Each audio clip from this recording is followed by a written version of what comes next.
Hello, my YouTube family. I hope you had a blessed day. Our aim is to teach you something about the food the FDA allows us to consume so you can make educated purchases when feeding your loved ones. Now, I'm not a doctor, nutritionist, nor do I have any experience in the medical or health fields. I'm just a person whose health was impacted in a positive way just by changing how I eat. Seek the advice of a medical or nutrition professional prior to making any changes to your diet. Out of the millions of potential subscribers, we just want to reach one so each one can teach one. Let's get familiar.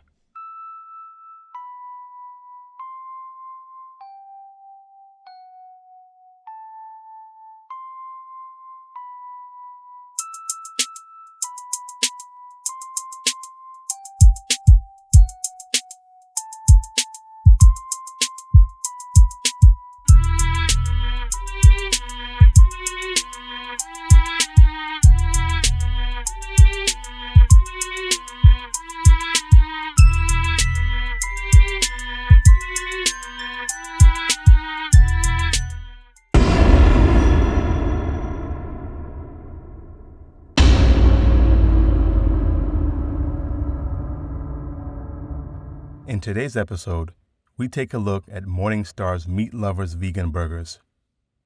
Morningstar Farms is a division of the Kellogg Company that produces vegetarian food. Many of their offerings are meatless variations of traditionally meat-based products, including some that are vegan. We used to eat quite a bit of their products. Their vegetarian buffalo chicken patty is really good, but some of the ingredients were questionable. When I saw that they released a new Meat Lovers vegan burger, I was obviously curious about the ingredients used to make it. Let's dig a little deeper. What is not generally known is that Morningstar Farms was introduced in 1975 by Worthington Foods, originally a division of Miles Laboratories. Meat Lovers vegan burger. Let's jump right in and see how it compares to the Beyond and Impossible burgers. Though some of the ingredients may not be totally bad, there are a few that we need to discuss here. Vegetable oil. Vegetable oils are actually made from tough seeds and legumes that were originally grown for industrial use, not human consumption. These seeds must be treated chemically in order to be processed into a pourable, somewhat more human-friendly liquid, and often deodorized too to mask the terrible smell from the chemical processing. This includes canola, corn, cottonseed, safflower, sunflower, rice bran, and soy oil. So all of those oils are basically vegetable oil. Wheat gluten. It's clear that some people must avoid it for health reasons, such as those with celiac disease or an intolerance. However, many in the health and wellness world suggest that everyone should follow a gluten-free diet regardless of whether they're intolerant or not. Soy Protein Isolate. Soy protein is another popular plant-based protein powder. Most men should avoid it because it contains isoflavones and phytoestrogens that share similarities with estrogen. Soy flour. This is also a soy protein, so the Soy Protein Isolate description also relates to this. Methyl cellulose. Methyl cellulose is a bulk-forming laxative that increases the amount of water in your stool to help make them softer and easier to pass. Methyl cellulose is used to treat constipation and to help maintain regular bowel movements. So for all those who don't want laxatives in your food, you may want to stay away from any burgers that have methyl cellulose. Cornstarch. The health risks of eating cornstarch include weight gain, high blood pressure, cancer, anemia, constipation, ulcers, tooth decay, and diabetes. These risks increase with consumption of large quantities of cornstarch. Cornstarch is a powdery substance used to thicken soups, gravies, and other liquids.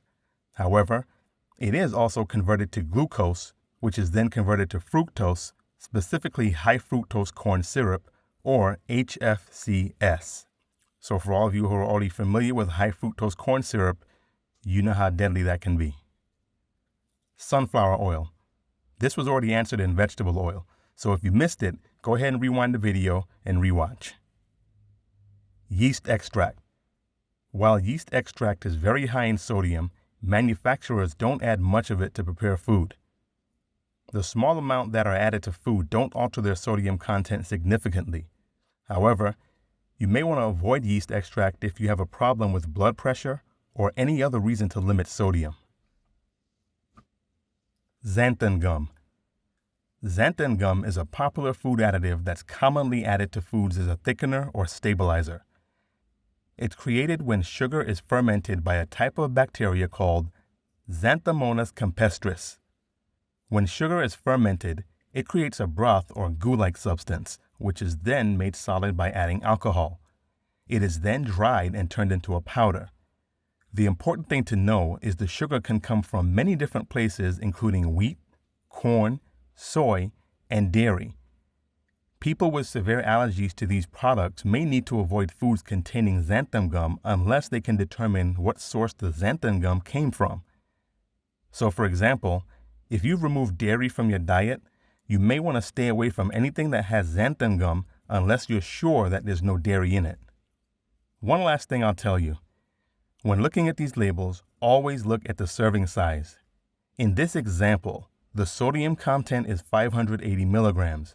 However, according to the serving size, this is one burger. The net weight for a package of 2 is only 8 ounces.